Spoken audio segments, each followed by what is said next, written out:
به ویدیو کوتاهمون. بعضیا با اتش بعضی از تفنگای تو کالاف گیر کردن و نمیدونن چه اتشو بذارن که خوب بزنه وانشات کنه و من امروز اومدم اتش 3 تا از تفنگا رو بهتون نشون بدم. پس بدون معطلی بزن بریم. لیتس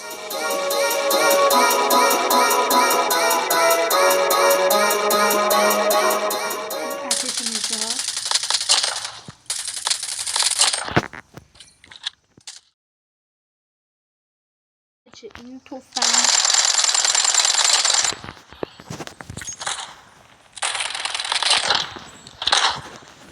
یه جوری میزنه آدم خودشون.